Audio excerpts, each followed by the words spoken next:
Florida, as you see in the background, Mar-a-Lago, and we begin with some interesting developments in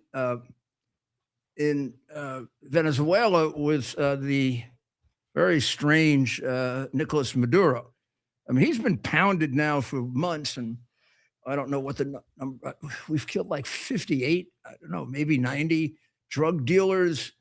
Just knocked out about 5 boats in the last 3 or 4 days. We've got a tanker all tied up that has a Russian flag with lots of oil on it that we want to take. I think we've already taken one already. And it's been made very, very clear that what's the answer? What's the answer to solving the situation in Venezuela? I think that question was asked of the chief of staff, Susie Wiles. She said, "Maduro's got to go." Well, he's trying to negotiate. He's making calls now, trying to negotiate. Now, first of all, I think that's the first smart thing he's done in quite a while. I mean, he's sitting there, and it's just you just don't know when something's going to pop off and go get him. When they hit the boat on shore, I thought they were going for him, and that was a clandestine action originally. The president unclandestined it, if that's a word, declandestined it, opened it up. But he really is in our hands. I mean, and we have no love loss for him for any number of reasons, not the least of which is all the Americans that get killed because of the drugs that he and his countrymen bring into the United States. Also because of all the criminals that he sent there. You just think of Lake and Riley and multiply it by 1,000, and you say to yourself, what the hell do we want this guy around for, right? Plus, I mean, beyond that, he's a national security threat with regard to his relationships with China. That's why the Democrats like him. I mean, the Democrats were all upset that Trump is taking out these drug boats. Right. Maybe it's interrupting shipments for their staff. So all the Democrat staff on Capitol Hill use a lot of drugs, Ted. Well, I mean, if I work for those guys, something might happen to me. I mean, they're a bunch of real losers. Yeah, well, and they weren't as bad when you worked there, were they, Ted? They weren't as bad when I worked. Well, you never worked. You were never. I never worked on the. God forbid, I never worked on the Hill. No. You don't want to be a congressman, let alone. Oh my God! Yeah. Let alone a staffer. Yeah, I cannot imagine Mayor Rudy Giuliani. Prostate cancer, so I'd have to run for the Senate. Well, the senators think of themselves. Putting your life in jeopardy. You don't have to be in the Senate. The Senate, they don't think of themselves as Congress, right? They think of themselves as somehow part of the executive branch with the way they carry themselves. The House of Representatives, I could never imagine you. State of bullshit. Yeah. Senator Giuliani, instead of the mayor, America's senator. Oh, that's like the Godfather. Senator Giuliani, Mayor Giuliani, President Giuliani. Oh, we'll get there next generation, Pop. We love that. I have to do the Godfather. We should keep the script right over there with the Bible. We got to have a lot of the clips ready. Bible's got to come back because one of my favorite interpreters of the Bible today made news. That's right. One of the great Roman Catholic leaders in the world, Bishop Robert Barron. Bring that up now. New Fire Ministry, which is unbelievable producer of both biblical tracts, religious works, religious movies, not just Catholic, Christian and Jewish. He's an extraordinarily well-rounded individual. Priests like lawyers and everybody else went through a bad period, but you got to understand that priests are enormously well-educated people. I mean, to be a priest, you need to do at least 4 years after college. I mean, if you could have a regular college education as long as you had enough theology and religion built in. If you didn't, you'd probably have to do a makeup course. In the old days, you used to go to a minor seminary for high school, and then you'd go to then you graduated from high school. and then your college would be in the seminary, and then 4 more years after college. It's like getting a doctor's degree, and that's mostly studying. That's really about half theology and half liturgy, because the liturgy of the Catholic Church is extraordinarily complicated and beautiful, as it is for the Greek Orthodox Church, for that matter. I don't want to be like just prejudiced, and it's quite a bit more beautiful than quite a bit more beautiful than most of the other Christian churches, the Orthodox and the Roman Catholic. I mean, that's why all them. I mean, who did Mozart write masses for? Who did Bach write masses for? Bach wrote a mass for the Catholic Church, and he was a devout Lutheran. And because you couldn't quite get. Now, Bach did do great Vespers for the Lutheran Church. And I used to tease my father. I used to tell him I was going to convert because I couldn't become a priest because you can't get married, so I'm going to convert. And I said, maybe I'll become a Lutheran. I like their music the best. He said, if you do, I don't remember what the threats were, but they were pretty dire. Well, the number one story, I guess, is Maduro. And let's what do we say about Maduro?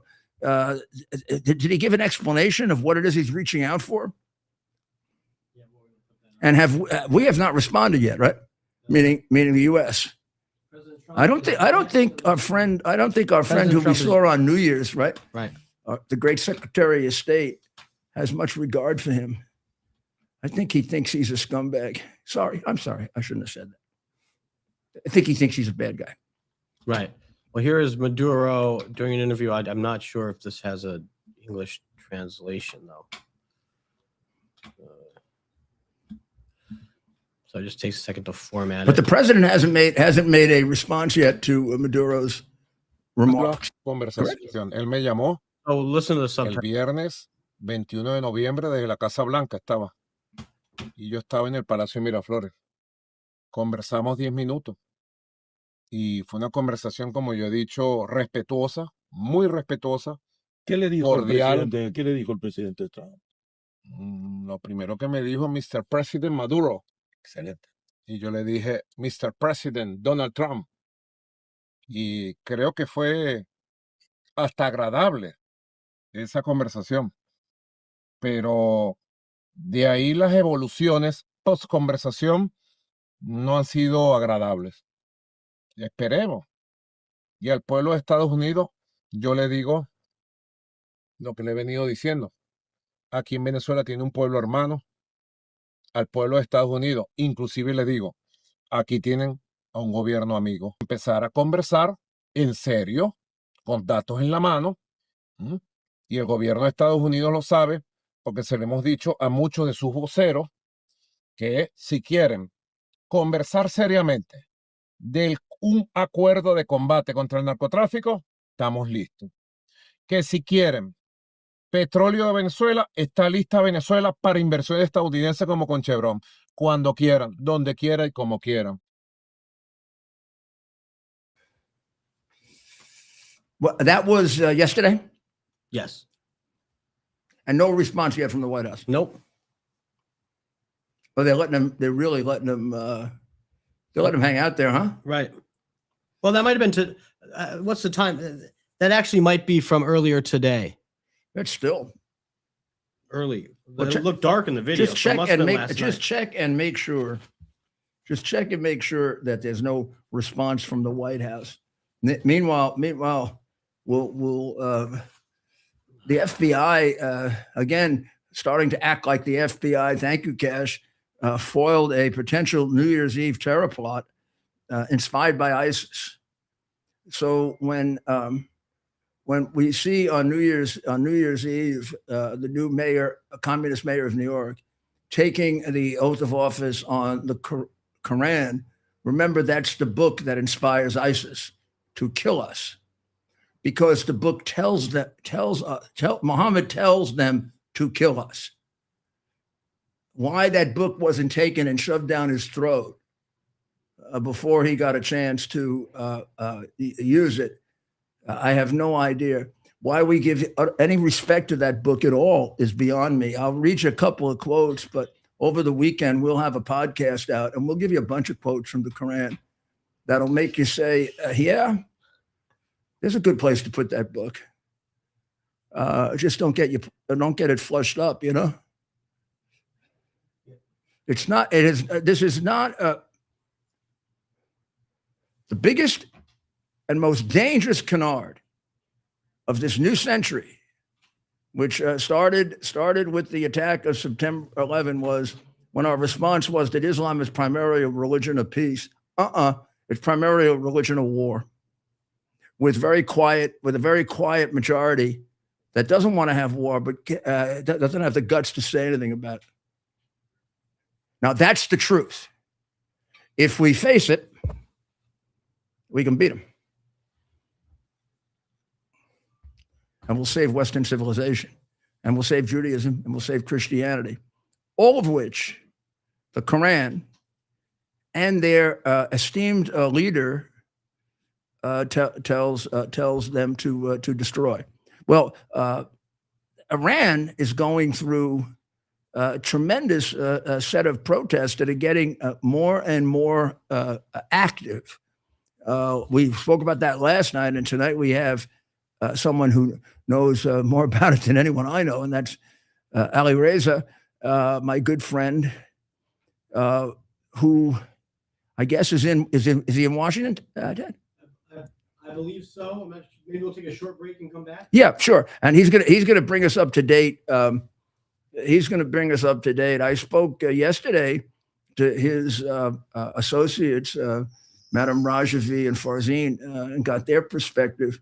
But no one really is on top of this better than Ali Reza Chef Sadardi. So let's take a break, and we'll come right back to that. And again, thank the FBI for thwarting that ISIS plot on New Year's Eve, and also congratulations to Mayor Adams on pulling off a very, very safe New Year's Eve in a place that really is the target, New York. U.S. Army Major Scott Smiley paid a high price serving our nation. Scott was leading his platoon in Iraq when a blast sent shrapnel through his eyes, leaving him blind and temporarily paralyzed. Scott would become the first blind active duty military officer before medically retiring years later. Thanks to friends like you, the Tunnel to Towers Foundation gave Scott and his family a mortgage-free, specially adapted smart home. Show your support for America's heroes now. Donate $11 a month to Tunnel to Towers at T2T.org. Here we are, pretty much at the beginning of the process here at this pristine, I call it a laboratory. It's not like a factory, it's like a hospital. This is the beginning of the process for roasting. Deep grain, very good quality. Most people don't use this quality. We deal with small farmers because they like to know who we're dealing with. They give us the highest quality, all organic, non-GMO. You should know all Arabica beans, no Robusto, all Arabica. They're going to go into the roaster, and it'll get roasted for about 20 minutes or so.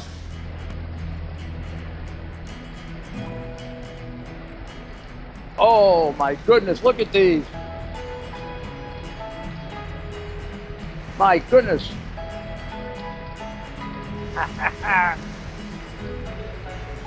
You're going to want to specially order these.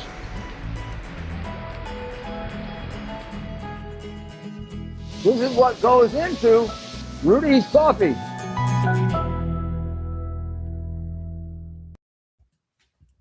Well, welcome back to America's Mayor Live on the second day of 2026. Keep reminding myself, because I know the next check I write, I'm going to put 2025 down. So do we have Ali Reza? We do. Happy New Year, my good friend. Mayor, great to see you on the show. And 2026 is definitely going to be a great year. Hopefully this will be the year that would end the rule of the I'm clerics. going to go out on a limb and predict it. I'm going to predict it. We're going to see Great. it. We're going to see Go a ahead. change. We're going to see a change in starting the last couple of days of the year, maybe about 3 days ago. I started to get this feeling just reading. These are the things that happen before an overthrow, and what I'm talking about are not just the protests, but the protests about bread and butter issues, the protests about wages, and the protests about the environment, and the protests about just plain ordinary dictatorship. And I mean, they weren't like political, they weren't religious. And then when I saw they spread out beyond Tehran, it took me back to 2018, back then when you were showing me the protests in every city in Iran. So can you give me a sense of what's going on? Absolutely, Mayor. What's really been happening, and today was the 6th day of the protests. It started in Tehran with the bazaar, which is, the traditional bazaar. These are small businesses that traditionally have been supportive of the regime since many years ago. And the economic situation and the discontent got so bad that this sector started. They shut down their shops and went on protest, and then that expanded to other parts of Tehran. Then you had other cities, the smaller and larger cities, where the poor, the deprived, which used to be the big bedrock of support for the mullahs, they got involved and started protesting. And then you had the universities, the intellectuals who joined. So you have three main sectors of the society: the traditional bazaar, the poor, and the intellectuals, all of them combined. This is a big problem for the Ayatollahs. Now, the foundational problem is actually the economy. That's how things start. And nothing is working, and the system is so corrupt that is beyond repair, nor is there any intention to repair it, because the money and resources of the country goes to the Revolutionary Guards, to the clerics, and their proxies in the region, as well as funding the nuclear weapons program, the missile program, and the drone program of the Iran regime, but increasing the budget for the repressive forces to suppress and kill the population. So this is a situation that is a big dilemma for the regime. Now, I think the slogans are very indicative of where things are going. The main slogans are death to Khamenei, which is the supreme leader of the Iranian regime, death to the dictator, which is him, and then down with the oppressor, be the Shah or the supreme leader, making it very clear that the goal is not to go backwards and pick up another form of dictatorship, which was the Shah's dictatorship, which, by the way, people in a nationwide popular revolution overthrew in 1979, but rather they want to move forward to see freedom and democracy. Why would they put in power someone that stole 3/4 of the country? Absolutely. And I think the guy, the son, is a ne'er-do-well who's lived the life of a prince based on the poverty of Iran. I mean, his old man and mother stole everything that wasn't locked down. I mean, it'd be ridiculous to go from dictatorship to dictatorship. Oh, gee, we'll have a little better dictatorship. But I mean, no, I think the reality is that if they overthrow the Ayatollah, they desperately want democracy from a decent government, where these are intelligent people, these are educated people. This is a country that potentially has great wealth. This is not some pathetic country that's desperate, and it's been terribly victimized. You know it better than anyone. I mean, you've almost been killed yourself. You've lost relatives. You've lost a lot of your best friends, and who knows how many more you're going to lose, because they're killing people left and right now. So if they're going to do something, we might as well do something serious, not something ridiculous. And the thing I like about this is here we're going through this big confusion about Syria. Like Jelani, can we trust him? Can't we trust him? Personally, I think we got to take a chance. That's my view. But there are a lot of my colleagues or people who feel I do that we're being suckered. We don't have that problem here. We've got Madam Rajavi. We've got the National Council. We've got people that have been working at this for 30, 40 years, and certainly the last 15 or 20, are ready to guide a very, very disciplined transition to elections. Very pro, let's call it our values, our mutual values. This has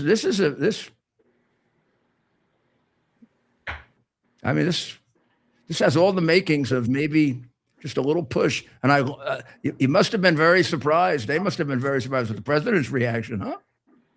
Well, certainly, I'm sure you Wow. saw Tehran's reaction that the president of the United States took a very strong stance against the regime and in support of the protesters. The mullahs are not used to this. They have been used to over 4 decades of appeasement by the West, or giving them concessions, finding a way of working with the Ayatollahs. And I think you saw the reaction of some of the senior leaders of the Iranian regime against the statement that was made by the president of the United States. But in reality, that's going to help a lot. That'll help with him a lot. That was just that was a reaction. I don't know exactly when he put this out, but we saw him last night. No, not last night. The night before, right, Ted? We saw him the night before. I'll quote it: "If Iran shoots and violently kills peaceful protesters, which is their custom, the United States of America will come to their rescue. We are locked and loaded and ready to go." Well, the main concern honestly, you know how well I know him and how I respect him and love him. I never even I expected a more. He's upset when he makes a statement like that. This man's upset. He doesn't make statements like this. You just think of the statements that he's made. They've been sort of, even before he attacked them the way he did, they were pretty moderate statements. This is a very strong statement. He's really warning them. You leave those people alone, pal. Dictators get a choice here. They can either save their people and go out, or they can take their people down with them. And we got to see about these guys, huh? Well, the what's concerning to Khamenei, Supreme Leader Khamenei, he knows that change will come to Iran by those who are fighting this regime. He has seen the example of Assad, the biggest ally the Iran regime has had for decades in Syria, and he was gone so rapidly. So he's very concerned about his own fate that will be similar to that of Assad. It's very doable. It's very possible because, Assad seemed to be invincible, having the support of some foreign powers and the regime and a lot of the proxies of the regime. And they at some point, Tehran had about 70,000 of their proxies in support of Syria, operating in Syria to keep him in power. All of that is gone. So that's why I think it's so important to understand that Iran is really in an explosive situation. This is the latest round of uprisings that started back in 2017.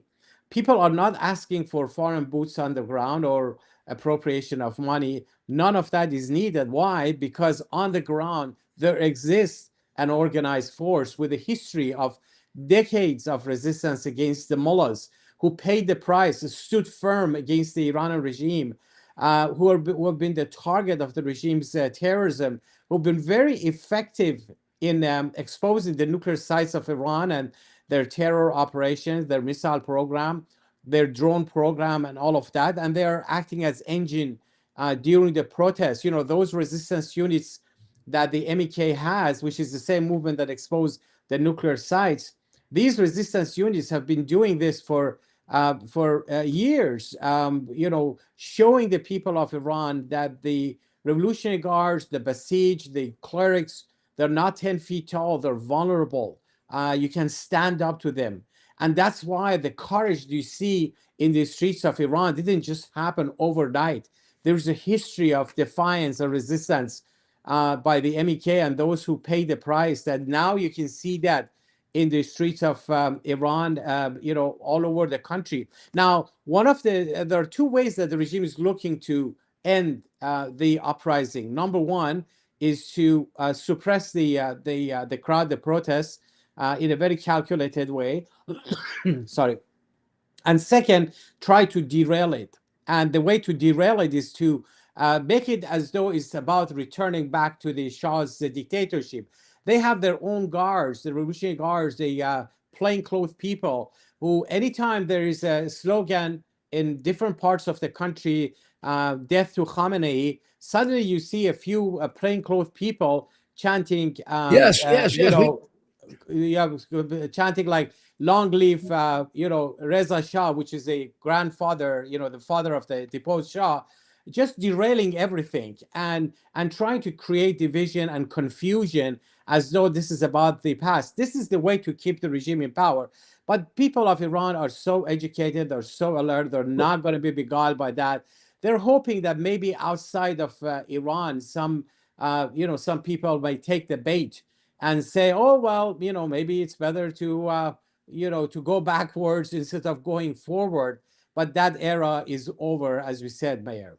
I believe so. I mean, he was making some progress about 6 or 7 months ago, the little ne'er-do-well.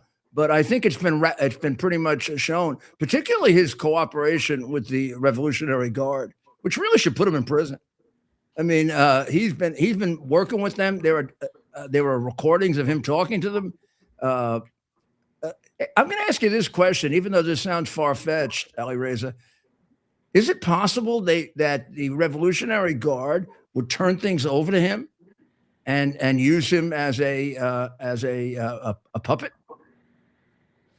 Well, certainly the Revolutionary Guards are fully dedicated to the Supreme Leader. But I mean, if they thought the Supreme Leader had to go, if they thought the Supreme Leader had to go, right? Yeah, but definitely what would they replace? What would they replace him with? What would they replace him with? Well, of course, so long as this theocracy exists, you're going to have a Supreme Leader no matter who. But the problem is that the theocracy itself is on the way down. No one cares about them. No one pays attention to them. No one participates in the election. There are shouts of death to the Velayat Faqih system, which is the theocracy, death to the dictator, death to Khamenei. This is the sentiment of the population. Now, what the Revolutionary Guards and the mullahs are doing, they're looking for useful idiots. He sure qualifies. He sure qualifies in that regard. That's certainly the reason that they reach out to him. He reaches out to them. He says, I'm in touch with the commanders of Revolutionary Guards. Like, you're going to bring about change by going through the people who actually kill people. They're a designated terrorist entity. It's not going to happen. This is the same mentality that, a couple of decades or so ago, they said, oh, there are some moderate elements within Iran. They're like Khatami and others. Let's reach out to them to transition to a change from within the regime. Now this guy is talking about collaborating with Revolutionary Guards. And that's why not only no one takes it seriously, but it's very dangerous because it helps keeping the regime in power. What you want to do, you want to keep all the focus on change, on those who are fighting the regime. You want to keep all the focus on confronting the Revolutionary Guards, not cutting a deal and building relationship, not legitimizing Revolutionary Guards, not legitimizing the regime. It's a mirage to think that somehow, overnight something is just going to transition by itself. This regime must be overthrown, period. Yeah. Well, let's see. You keep in touch with me, all right, Ali Reza? Thank you so much. I had a very good talk with Madam Rajavi and Farzin yesterday, encouraging them because who knows, they may be put in action very, very quickly. And Madam Rajavi is the leader of Explain to people for a moment what's in place that could make this a very peaceful and helpful transition. Well, the Mrs. Rajavi, you mentioned her name. She leads as the president-elect of the National Council of Resistance of Iran, which is the parliament in exile that has, different organization, political personalities who are all united on ending the rule of the clerics in its entirety. And the one important member within the NCRI is actually the MEK, that has a network inside Iran that expose these nuclear sites, but they also, act as the engine for change during the protests. And they paid a huge price. Just in the summer of 1988, 30,000 political prisoners, most of them belonging to the MEK, were executed by the Iranian regime under the religious fatwa order by the then Supreme Leader Khomeini. Now, Mrs. Rajavi has introduced a 10-point platform for the future of Iran based on separation of religion and state, ballot boxes being the only criteria for legitimacy, freedom of religion, freedom of political parties, freedom of the press, free market economy, equality for men and women, peace in the Middle East, and a non-nuclear republic form of a government. That 10-point platform not only has the, it corroborates with the aspirations of the Iranian people, but has the support of some 4,000 parliamentarians cross-party all over the world, including a House majority and many in the U.S. Senate from both sides of the aisle. But also she has introduced a transitional plan, a roadmap to transition.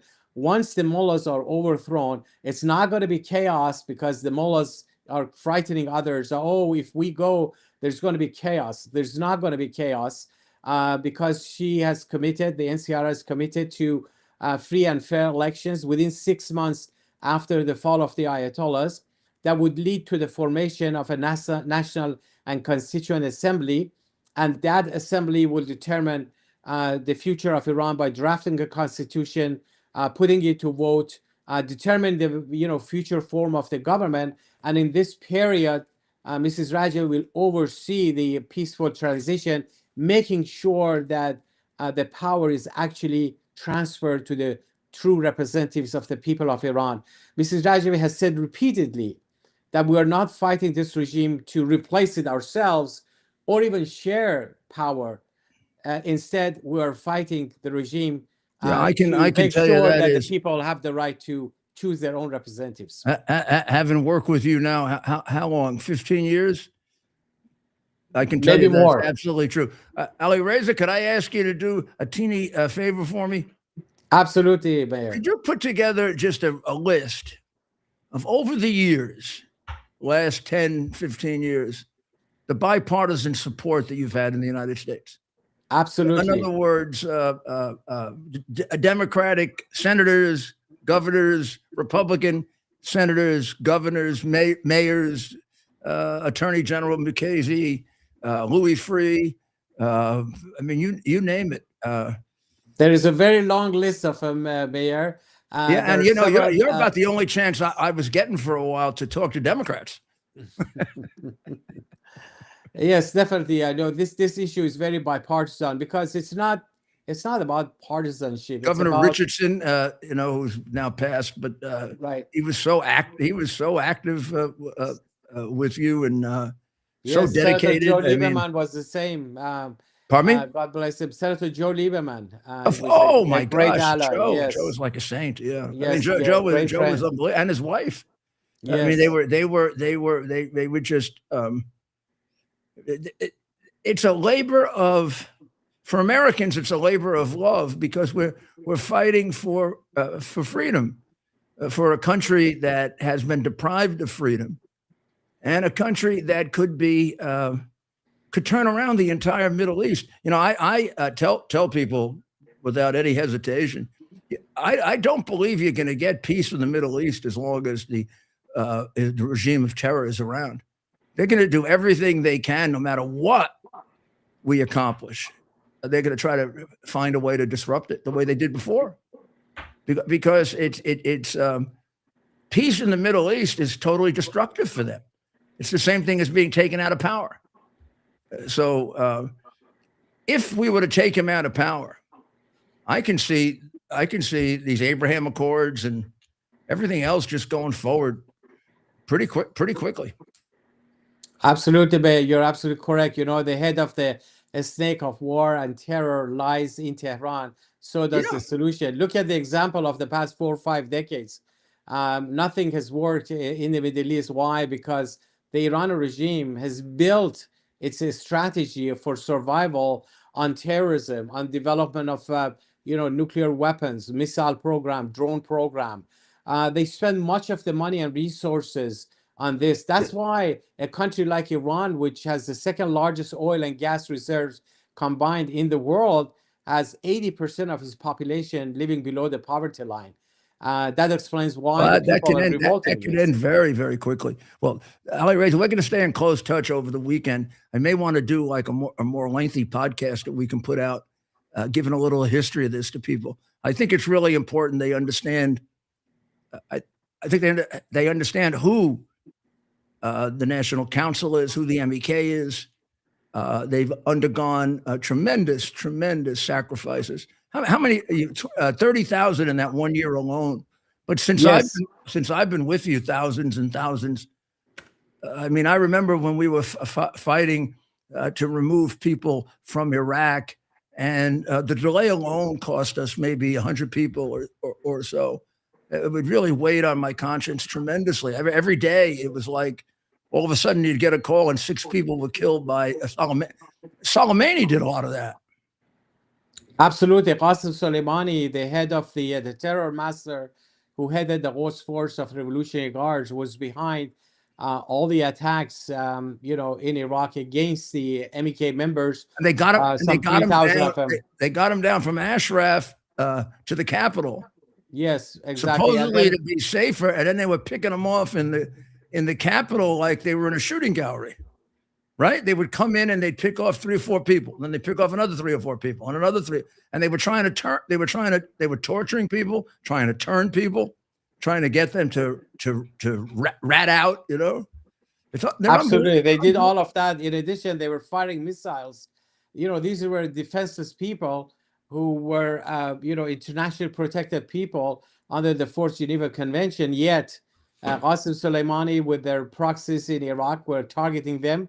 And, this movement has gone through unbelievable things. And the mere fact that they have survived is like a miracle. But not only that, they managed to move through all of that, build a tremendous coalition outside of Iran, a tremendous network inside the country, a clear agenda for the future of Iran, build international coalition in support of it, and having these resistance units on the ground to act as the engine for change. When you see these protests happening in Iran with very young people, they don't just happen by itself.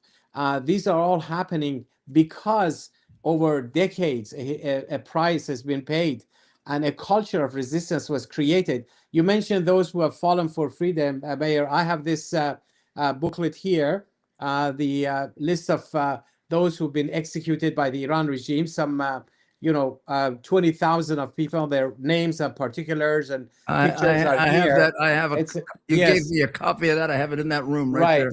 So that's a big price that has been paid, and definitely we will see freedom soon. Just yesterday, how do you pronounce his name? Pezeshkian, yes. Pezeshkian, who is the Pezeshkian had a rally or a gathering to remember Soleimani and to glorify him.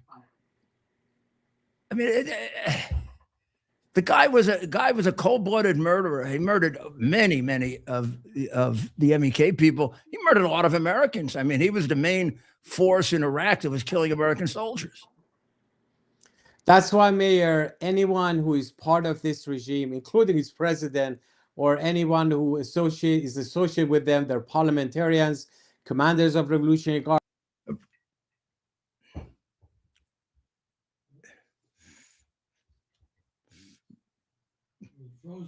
Must be one of those Iranian satellites got involved, but they're not going to be around very long. But we're gonna have first of all, we'll have our friend back next week, but we're also gonna do a podcast with him and go into the background here. People need to know is how this transition can be different than many of the others, because the what's on the other side of the rainbow has been thought about and planned and worked out. And the relationships, not only with America, but with the civilized European governments, are all very, very strong. I can't describe to you how impressive their gatherings were in Paris when they'd get 100,000 people and 200 or 300 parliamentarians, former prime ministers of France and England and Germany, and Speaker of the Newt Gingrich, and people on the Democratic side. They have tremendous support, right? Both in the United States Congress, both sides, and in the European Union, all sides, except of course the ones who do business with Iran and double-crossed them. There you're looking at the protests. That is extremely impressive. What's impressive about it is how it spread into so much of the country. That's the part of it when I saw it. When I saw when I saw it was beyond just Tehran, and I saw the reasons for it, meaning inability to buy food, inability to pay for energy, inability to work, inability to fund your education. We're not talking about esoteric things, for us, Ted and me and Ali Reza, and probably most of you that are listening, because you're extremely interested in, obviously, in politics. There's a whole political theory involved in this, and religion also. But for many people, there isn't. They just live their lives, and their lives are being horribly handled. And they get to a point anywhere when it gets so horrible that people who are capable, rise up. They're capable people. This is not Somalia, right? This isn't even Iraq. This is a much better educated, very solid country handled right, which is why if it weren't for all of the deterioration that we've been able to apply, both President Trump and Bibi Netanyahu and others, this was a very threatening regime. 2 years ago, they were hegemon. They were a growing empire in the northern Middle East, with countries under their control. Thanks to the unbelievable work of Bibi Netanyahu and Donald Trump and Secretary of State Rubio and Secretary of Defense Hexit, and certainly with no help from Biden, they've been taken apart, and it's just a matter of pushing them over. There you are, Ali Reza. Well, I think the new year, maybe we'll finally get to do what I've probably said about 12 or 15 times at our gatherings, which is to the people that we broadcast to in Iran, that I want to come and visit them in Tehran. I can't wait. For sure. We can't wait, Mayor. Very much looking forward and I'm to see you through Iran. I really do think the president's statement was enormously important, thinking back as I can to communism and Ronald Reagan and the push that Ronald Reagan gave to the Polish to overthrow them. Sometimes that's what's needed. And this was more than just a push. This was something he's very reluctant to do, intervene. And he basically said, you start killing people, we're going to intervene. Well, thank you, Ali Reza. We'll be in touch very, very soon over the weekend, okay? Thank you so much. Always a All right. pleasure. And be Appreciate safe. Be careful, my friend. Thank you. Thank you. Happy New Year again. Happy New Year to you and everyone. Thank you. Bye-bye. That man is a true patriot whose life has been put on the line more than once for his country. When you put your life on your line for your country, there's something special about you. Huh? There's something special about him and the people that I've worked with. True there. freedom fighters. And I can't possibly tell you how positive I am of this from 15 years of work with them. And I could bring on 100 people that would tell you the same. They'll tell you the same thing. Who probably half of them disagree with me on everything. Right. So I think the main things to sum up here are these protests are growing. What they're doing is not helping. So far, 44 people, 7 people have been killed. Now that's the official number. 7 people have been killed and 44 have been arrested. Don't believe it. It's got to be more than that. The cost of living is beyond outrageous. The Iranian rial dropped to 1.42 million against the US dollar, a 50% drop in value in 6 months. That means half. The value of the rial was cut in half in 6 months. This is what happens when you really apply the sanctions. It's the same thing that happened in 2017 when Trump came into office. You know, I mean, he really...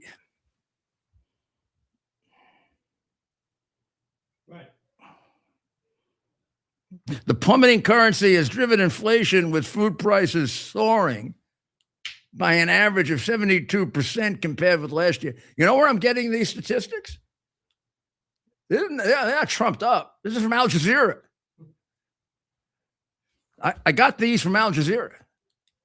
I wanted to see, you know, what's the best case they're going to make. Al Jazeera is writing about them like, nice to know you. Who are we going to work with next?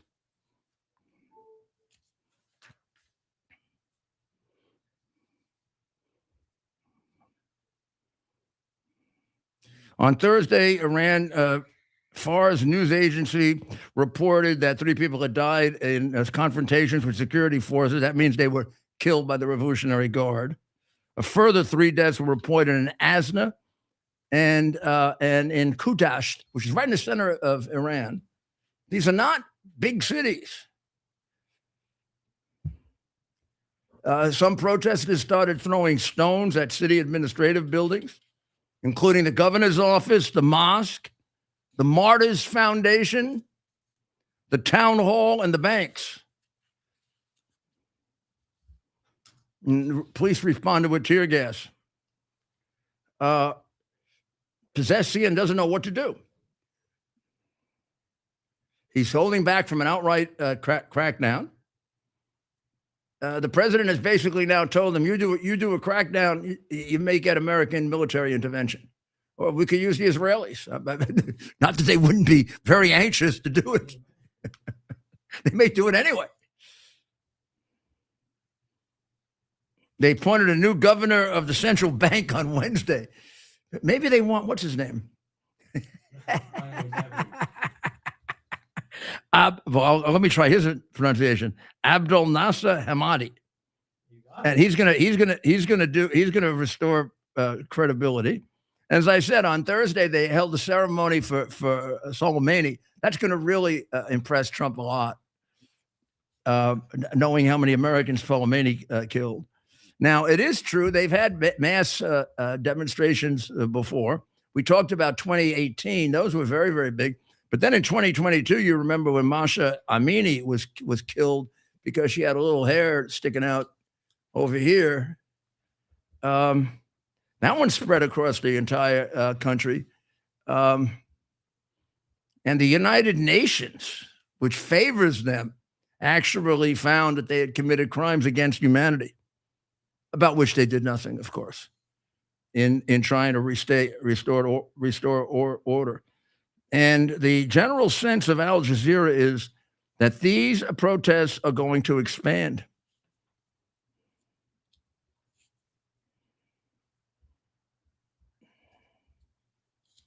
And Trump and Bibi have just had a very, very long conversation about resuming strikes on Iran if Iran continues to taunt us with the idea of reestablishing their nuclear position. And I don't know where that stands, but it was pretty close to being decided. So this is a very important period of time to see what happens, and this would be a world changing event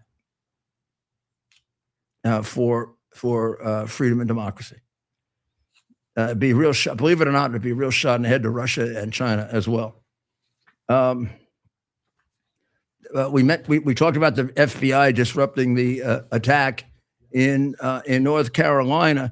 This is an American who was radicalized by ISIS online to the point where he's getting knives and other devices, and he had planned a whole attack in retaliation for, listen to this, in retaliation for our retaliation against ISIS for killing the 2 American National Guards people. His name is Sturdivant. I don't know what he's all about. He's 21 years old.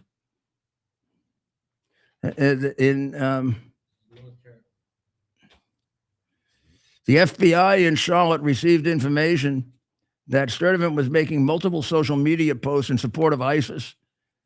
In early December 2025, he posted an image depicting 2 miniature figurines of Jesus with the on-screen text that read, "May Allah curse the cross worshippers." The post is allegedly consistent with ISIS' rhetoric calling for the extermination of all non-believers, which is, of course, what I think. If you get my podcast this weekend, you'll see it's just repeating what's in the Quran. What's in the Quran?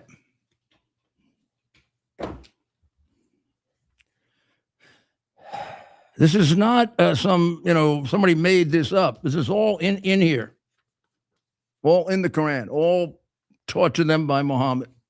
All taught to them and all contained in the book that Mondani used to swear in as mayor of New York, which should make his mayoralty invalid.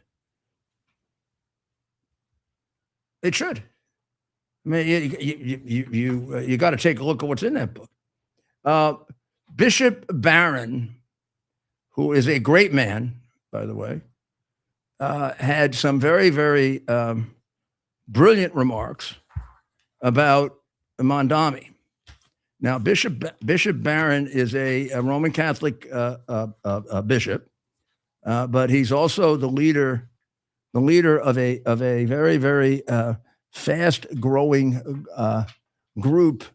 It's mostly Catholic, but it's Christian and Jewish as well. Of people are. I mean, let's face it. What they're trying to do is bring God back into America. And the bishop was outraged at one comment that he made. Now I was outraged by this too, but I can't get my mind off the Quran. Maybe because I've one of the few people that's really read it quite a bit, going back to when I was a kid, and I know what it really says. And I just don't get this. I don't understand how you can have a book that says you shouldn't be friends with Jews and Christians. You should kill Jews and Christians. You should torture them before you kill them. And the aim has to be that everybody has to adore Allah, or we're going to kill them or put them in slavery. Now, I just summed up for you the Quran. That's the book that he took an oath on. And the Quran works this way. I can sum it up that way because the Quran has a concept of abrogation. What abrogation means is that if something is said in the earlier part of the Quran, chronologically, and then later Muhammad changes his mind, it's what he said at the end that matters. At the end, he was bitter, vicious, and bloodthirsty with regard to Christians and Jews because they rejected him. And not only that, he himself killed them, many of them. Everything I just said to you is as true as it can be, given the fact that we're not even sure Muhammad existed. This is not a religion. Religions are not built on teachings that you shouldn't be friends with Christians and Jews. Religions are not built on the idea that we have to all bow down to Allah or they're going to kill us. And by the way, who is Allah? Allah is one of the 3 or 4 pagan gods that were part of the Quraysh clan that Muhammad came from. This isn't the God of the New Testament or the Old Testament or any testament. It's the God of a sick man's mind. Was he a sick man? Yeah. What do you call a pedophile who's a mass murderer and digs graves for people? Married a 5-year-old and had sex with her at 9. And that's just one of the many perversities that he engaged in and encouraged. Offers perversity as what paradise can be all about. You got to be stupid not to see through this. You got to be stupid not to see through it and face up to it. And you got to be weak as hell not to face up to it. So what Bishop Barron concentrated on, which is also very, very important, I believe, is his comment that he's going to promote the warmth of collectivism. The warmth of collectivism. And the comment of the bishop was, for God's sake, spare me. We will replace the frigidity of rugged individualism with the warmth of collectivism. The founder of Word on Fire, which is the name of his very, very successful religious group, said that Mondami's declaration took my breath away. He said he intended to place the frigidity of rugged individualism with the warmth of collectivism. Collectivism, in its various forms, is responsible for the death of at least 100 million people in the last century. The bishop said, for God's sake, spare me the warmth of collectivism. Socialist and communist forms of government around the world today, Venezuela, Cuba, North Korea, are disastrous.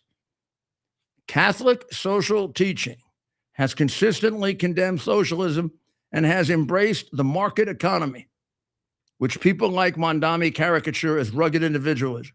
In fact, it's the economic system that is based upon the rights, freedom, and dignity of the human person.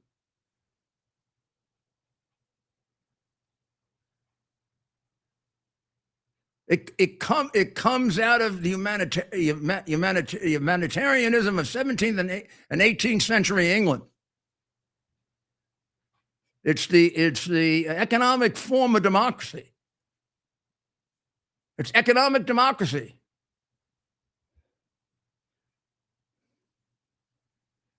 It is rugged individualism. What's that based on? That's based on all of us working as hard as we can to fulfill our obligation as children of God. It's preserving and protecting the genius of the work ethic. I used to say to young people in New York who are going through the 2nd and 3rd generation of dependency, if I can give you the work ethic, my goodness, I've given you the most important thing I can give you. It beats any social program any of these crazy communist-inspired assholes ever invented, including FDR, who began the destruction of the work ethic.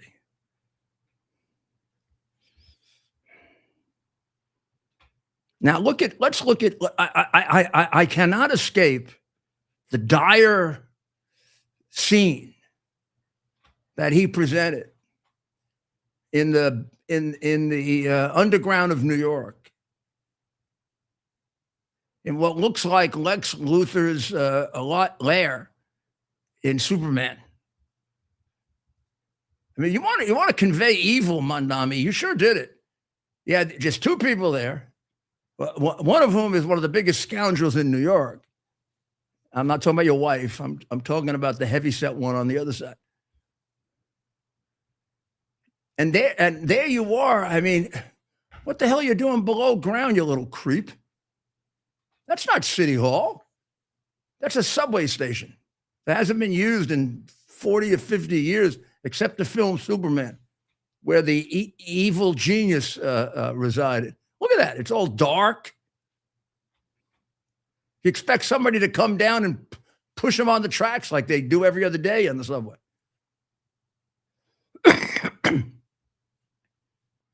And there's the consummate fraudster doing the the one who has what, 2 or 3 prime residences in order to cheat the government out of money. No one is, That you can't miss her. She's the fat one. Sure think she is. But no one is that above scene the is law. outrageous. All I can say, and I'm asked this constantly, and I wish I could come up with a better answer. Ted, what am I asked all the time? How did your people, because they think of New York as my people, you are my people. Right. They are my people. Right. I'm not giving up on them, but how can they do it? Right. I don't know. I do not know. I do not know how they could have voted for that. There's nothing right about him. Not a thing. He's a child. He's inexperienced. He's never had any experience. He's dishonest as hell. He lies his ass off all the time. He supports Islamic terrorism, not just Islamic, anything else. He doesn't make any bones about it.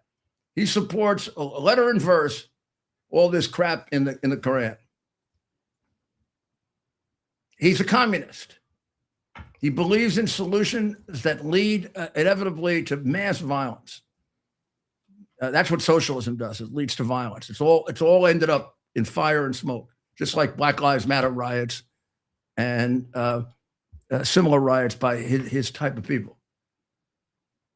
He's going to destroy the police department. Almost immediately, he's done away with any control over the homeless, which means they're going to die on the streets and they're going to become more paranoid and more schizophrenic, which is what happens. The biggest canard among left-wing bullshit artists is the homeless. If you see a city with homeless, as I wrote many years ago, if you see a city with homeless, you got a mayor that doesn't care about people. Well, if you see homeless people hanging around a city, then the first thing you should do is get rid of the mayor. Homelessness can be dealt with. They've gotten it to a point where the numbers now, I mean, when I was dealing with it, it was 20, 30,000. They got it up to 70 or 80,000. It'd be a challenge even for me now to deal with it. But I swear on my father's soul that I deal with it, or I wouldn't go to sleep.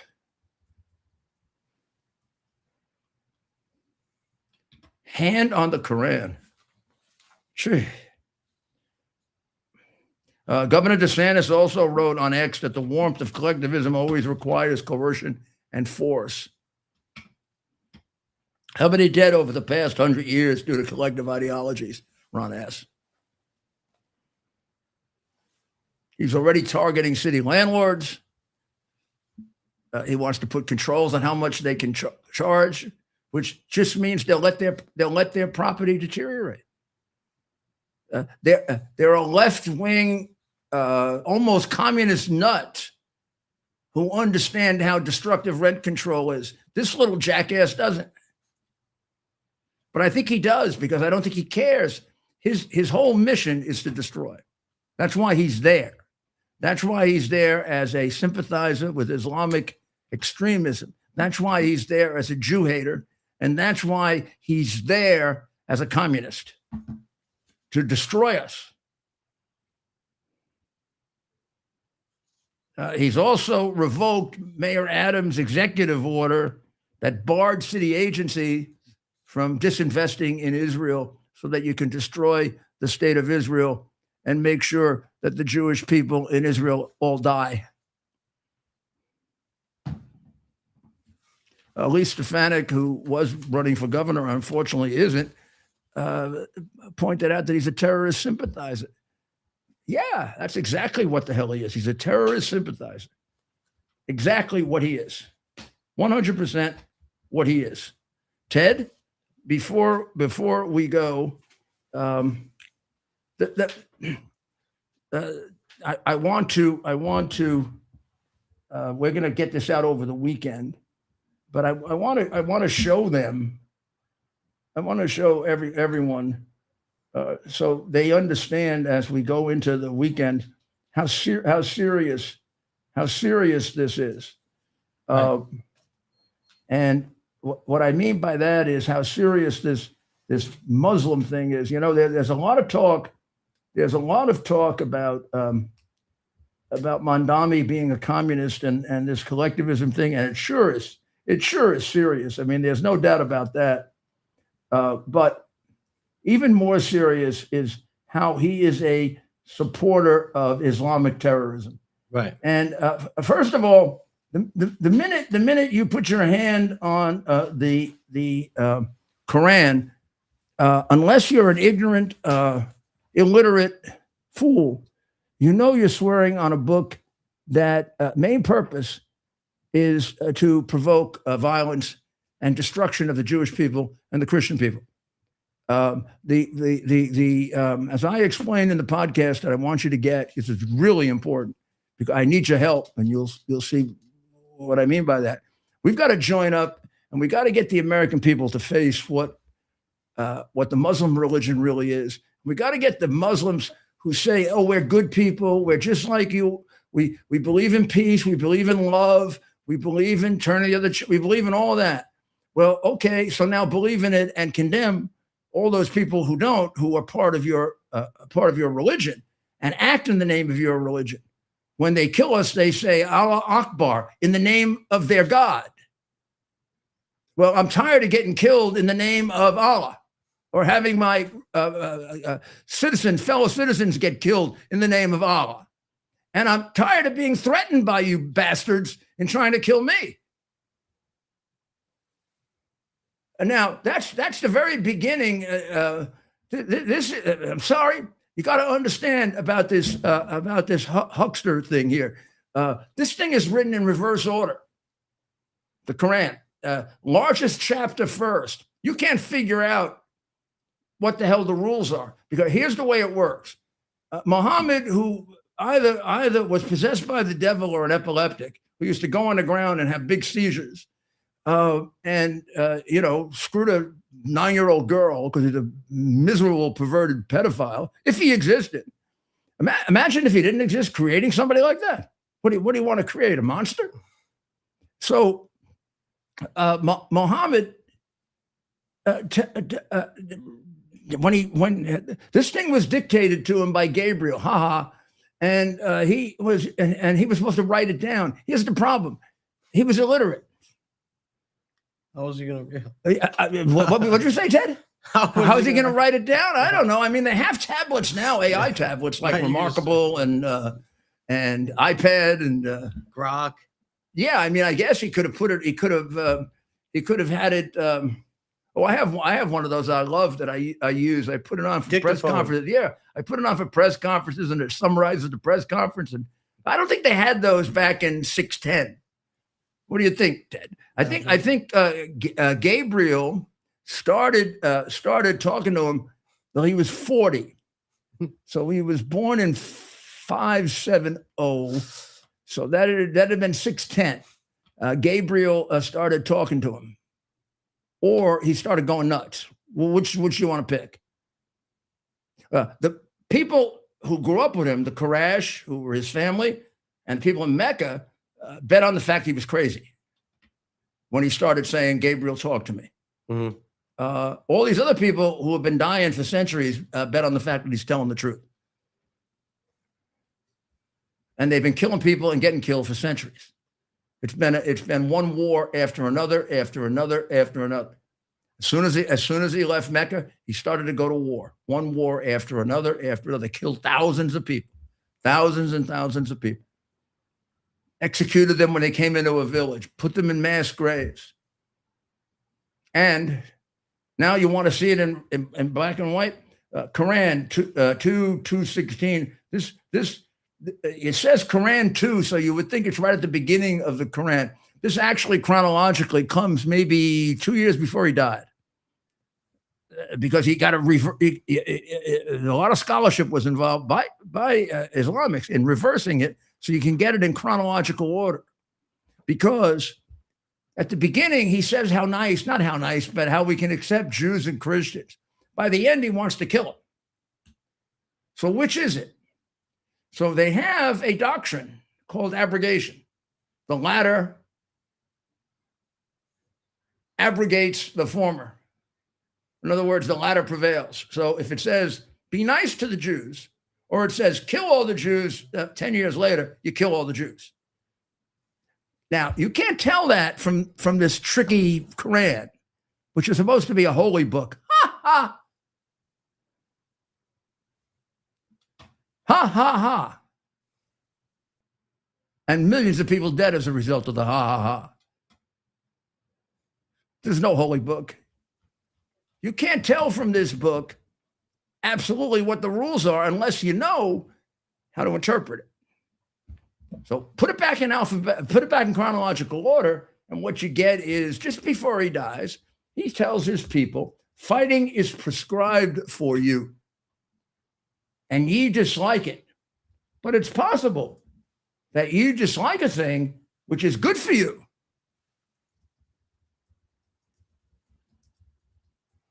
And that you love a thing which is bad for you, which is not fighting. But Allah knoweth, and ye know not. So it's better for you to fight, even if you don't want to, because Allah knows best. The pagan god from the Quraysh knows best, whose messenger is only one person. More important than Moses, more important than Jesus, more important than Abraham. This epileptic or not from Mecca. This is the religious leader's advice to his people about the people they're converting. But if they turn renegades, seize them and slay them whenever you find them. And in any case, take no friends or helpers from their ranks. So watch them carefully after you converted them. And if they switch on you, kill them right away. This is a religion. That's in the book he swore on. That's in the book, chapter 4, verse 89. I'm just picking a few out here. How about chapter 8, verse 39? And fight with them until there is no more. And religion is all for Allah. There you see it. Quran 8:39. And fight with them until there is no more fitna, disorder, unbelief. And religion is all for Allah.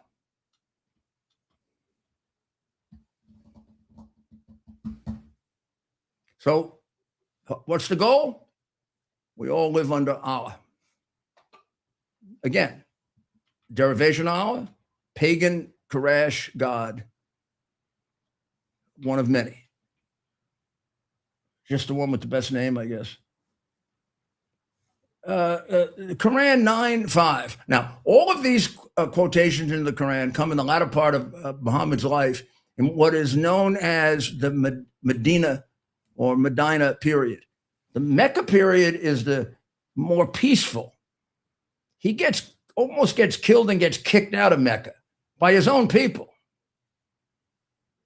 who believe he is a liar, a nut, a troublemaker, and they actually either are right, possessed by the devil, or he has a form of epilepsy, a serious form of epilepsy, because he's constantly foaming from the mouth. You pick. This is Quran 9:5. This is about 5 years before he died. So when the sacred months have passed away, that means, you know how we always have to worry about getting killed before or after Ramadan? This is the reason. You want the reason? This is the reason. So when the sacred months have passed away, when Ramadan is over, then what happens after Ramadan is over? Don't we get warnings that there are going to be attacks, and there were attacks? And yeah, like you get warnings after. As soon as Easter is over, the Christian's going to come out and kill you. Or as soon as the high holy days are over, those Jews are just going to wipe you out. Because they're religions. Here's what happens with Muslims. So when the sacred months have passed away, then slay the idolaters wherever you find them, and take them captive and besiege them and lie in wait for them in every ambush. Then if they repent and keep up prayer and pay the poor rate, we feel way free for them. So he went from this screwed up, confused, epileptic or seizure-ridden guy who claims that Gabriel took him on some form of 6th century helicopter to paradise, and then came back and started telling people he went to paradise, and they looked at him and said, "Hey, you're effing crazy. Get the hell out of here. I'm going to give up my Christian religion for you, or I'm going to give up my Jewish religion for you, or I'm going to give up my pagan religion for you. You're an effing nut. Nobody took you to paradise. Somebody took you to hell." So he slay the idolaters, take them captive and besiege them and lie in wait for them. But make sure they pay, but we'll let them go if they pay us money. Lucky Luciano. Sounds like a bunch of gangsters. Of course it was a gangster. What do you think the Ayatollah is? What do you think the mullahs are? You really think they're religious leaders? You think religious leaders kill thousands and thousands and thousands and thousands of their own people?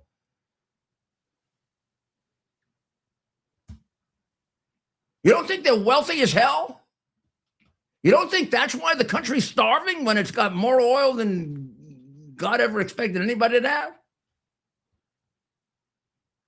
Now, here. Fight those who believe not in Allah. Is there any place where Jesus says, fight those who don't believe in me or don't believe in the last day? I mean, I don't remember seeing that in the New Testament. Nor hold that forbidden which has been forbidden by Allah and his messenger, nor acknowledge the religion of truth. Even if they are people of the book, now that's us, and that's the Jews. Fight us until they pay the jizya with willing submission and feel themselves subdued.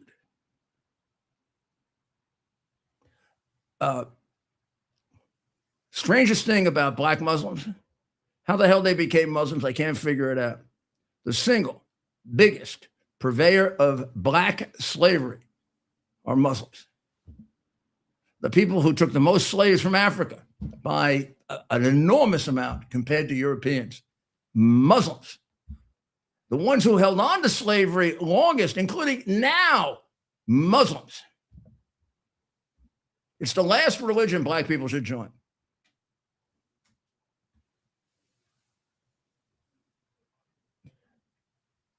Quran 9:30, and the Jews say Ezra is the son of Allah. They do? I don't think Jews believe in Allah. And the Christians say the Messiah is the son of Allah. We sure as hell don't say that. These are the words of their mouths. They imitate the saying of those who disbelieved before. May Allah destroy them. How they are turned away. May Allah destroy them. That's the book on which Mandami took the oath of office for the former position that I held, for which I was so honored.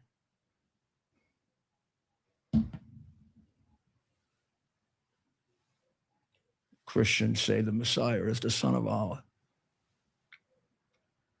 Sick bastard.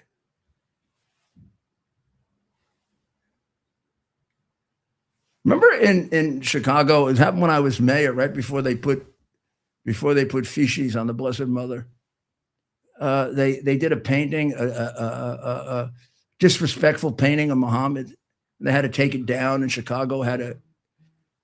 And then I took down the one about Mary, and the New York Times went crazy. Bizarre.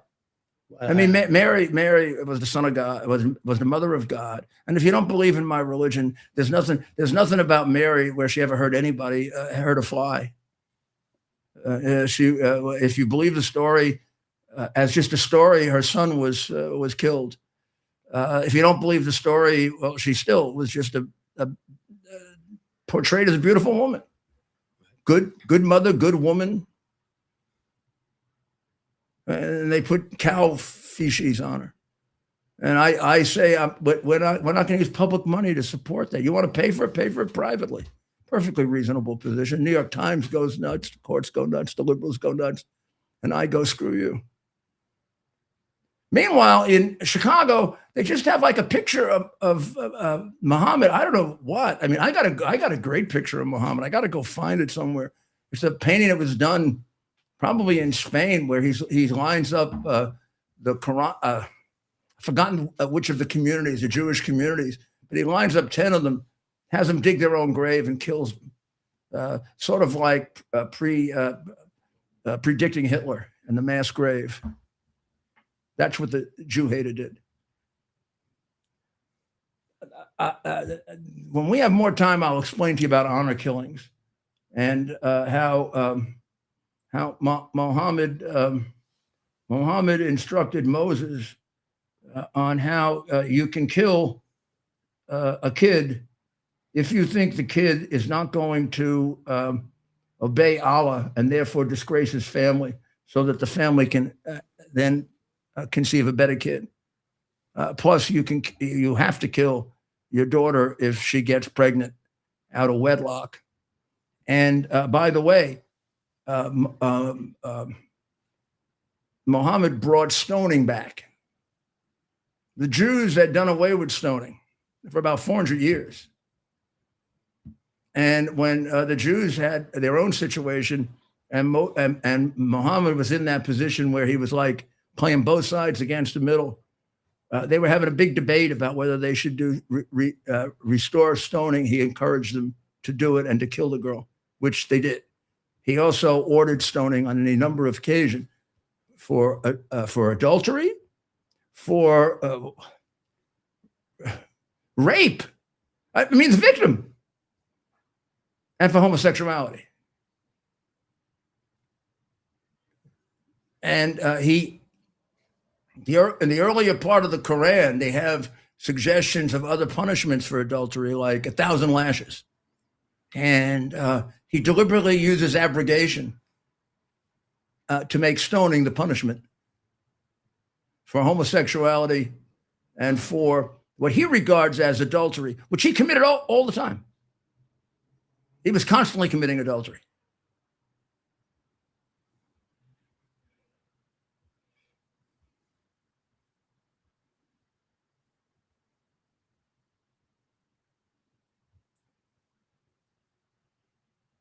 By the way, they also sanction torture, and we've got quotes about that. And holy war. Don't be a little wussy and cry for peace. Yeah. There are 4 hadiths about virgins that'll be provided to you if you kill for Allah.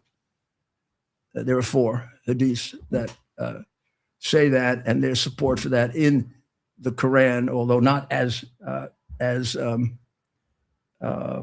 clear as that. If you kill for him, he will forgive you your sins and admit you into the gardens under which rivers flow, and pleasant dwelling in gardens of eternity.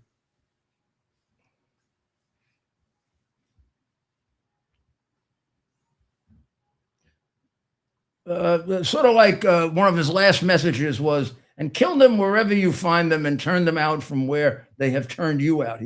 He's talking about the unbelievers, particularly the Christians and the Jews.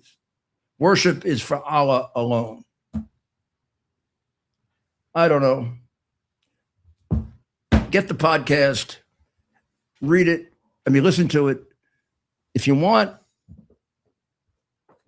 You can get a book like this, original Quran. If you have a Quran, I don't know. I have a couple of suggestions of what you can do with it. But I sure wouldn't do it. I sure wouldn't use it to be sworn in to a position of honor and integrity in a great country like ours. All it does is soil us. We're going to have a lot to say about this because we're going to try to encourage you to join us to save Western civilization. We have a lot of ideas about how to do that. But it begins with the fact that they want to destroy us. That's what their aim is. Combination of the Islamics and the communists. And here's the problem with all the good Islam. First of all, I'm not going to fall into it's a religion of peace. It is not. It's a religion of war and violence. That's its major message. That's the message that emerges from this non-holy book, from this satanic book. But there are a lot of good people who are Muslim. And there are a lot of people who would never do any of these things. But there are very, very few who have the courage to speak out against it. And until they do, we're going to be burdened with this, and our children are. Yeah. And our civilization and our survival will be in doubt. And I'm tired of it. It's been too long. And it's time we fight back. And we finally have a president who's willing to do it. What he said tonight about Iran, last night about Iran, is God bless him. God bless him. Well, we always end up by praying, don't we? And we're going to pray, of course, for the people of Iran. We talked a lot about them tonight in different ways. We're going to pray for them. We're going to pray for the people of Ukraine, who we didn't get a chance to talk much about, but we will. And of course, the people of Israel, who, along with us, are victims of this outrage. We'll pay for all the Christians who are under persecution and are being killed in large numbers by Muslims in various parts of the world, particularly Africa. We're going to pray for us Americans that we have the strength to fight for what God gave us and preserve it and expand it and share it with others. And we're going to pray for our president, that you continue to give him the strength and the health and the moral courage to do the wonderful things that he's doing, because it comes from you, God. I mean, you saved his life after all. So we'll be back. We'll be back on Monday. We'll be back on. We will be back at 8:00 on X, and we'll be back at 7:00 again on Lindell TV. That will return from the holidays, and Dr. Maria will be back also. And we'll see what happens over the weekend. At some point this weekend, we're probably going to post our podcast, and I really urge you to get this one. You just hit subscribe on X, correct? Just hit that subscribe button. It's a small charge. I don't know, less than whatever you pay for your newspaper. Right. And there can be plenty more. We intend to use that as our way of educating you about the underlying things that are going on that we have to turn around and that we have to do while we have the president that we have. So let's start with taking on this Muslim thing, huh? God bless America and happy 2026. Let's pray that this is the year of deliverance. It's our purpose to bring to bear the principle of common sense and rational discussion to the issues of our day. America was created at a time of great turmoil, tremendous disagreements, anger, hatred. There was a book written in 1776 that guided much of the discipline of thinking that brought to us the discovery of our freedoms, of our God-given freedoms. It was Thomas Paine's Common Sense, written in 1776, one of the first American bestsellers, in which Thomas Paine explained, by rational principles, the reason why these small colonies felt the necessity to separate from the Kingdom of Great Britain and the King of England. He explained their inherent desire for liberty, for freedom, freedom of religion, freedom of speech, the ability to select the people who govern them. And he explained it in ways that were understandable to all the people, not just the elite. Because the desire for freedom is universal. The desire for freedom adheres in the human mind, and it is part of the human soul. This is exactly the time we should consult our history. Look at what we've done in the past and see if we can't use it to help us now. We understand that our founders created the greatest country in the history of the world, the greatest democracy, the freest country, a country that has taken more people out of poverty than any country ever. All of us are so fortunate to be Americans. But a great deal of the reason for America's constant ability to self-improve is because we're able to reason, we're able to talk, we're able to analyze,